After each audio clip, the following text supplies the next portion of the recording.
السلام عليكم. لا تنسوا الاعجاب بالفيديو والاشتراك في القناة تشجيعا لنا لنستمر بنشر المزيد ان شاء الله. السلام عليكم ورحمة الله وبركاته. أهلا بكم مع موعد مباراة الزمالك اليوم مع نادي زد في الدوري المصري الممتاز والقنوات الناقلة والتشكيل المتوقع لفريق الزمالك في مباراة اليوم، وإليكم تفاصيل هذه المباراة ولكن بعد هذا الفاصل.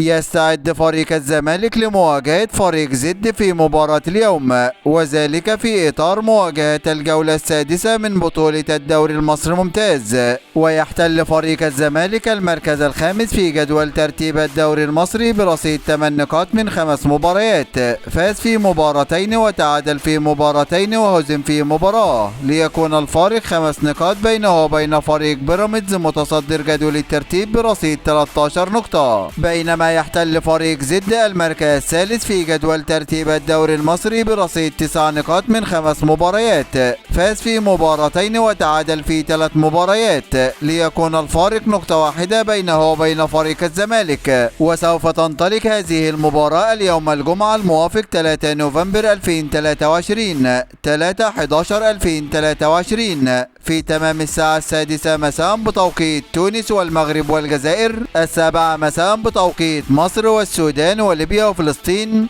8 مساء بتوقيت السعودية وقطر والعراق واليمن وسوريا، 9 مساء بتوقيت الإمارات وعمان. وسوف تقام هذه المباراة على ملعب استاد القاهرة الدولي، وسوف تنقل هذه المباراة عبر قناة اون تايم سبورت 1 بصوت المعلق محمد عفيفي. وإليكم الآن التشكيل المتوقع لفريق الزمالك في مباراة اليوم. في حراسة المرمى محمد عواد، وفي خط الدفاع حمزة المسلوسي ومحمد عبد الغني ومحمود علاء وأحمد أبو الفتوح، وفي خط الوسط نبيل عماد دونجا ومحمد أشرف رؤى ويوسف أوباما، وفي خط الهجوم محمود عبد الرازق شيكابالا وأحمد سيد زيزو ومصطفى شلبي. هذا كل ما لدينا عن موعد المباراة، وانتظرونا في موعد مباريات قادمة بإذن الله تعالى. ولا تنسوا دعم الفيديو بلايك والاشتراك في القناة وتوقع نتيجة المباراة في التعليقات أسفل الفيديو.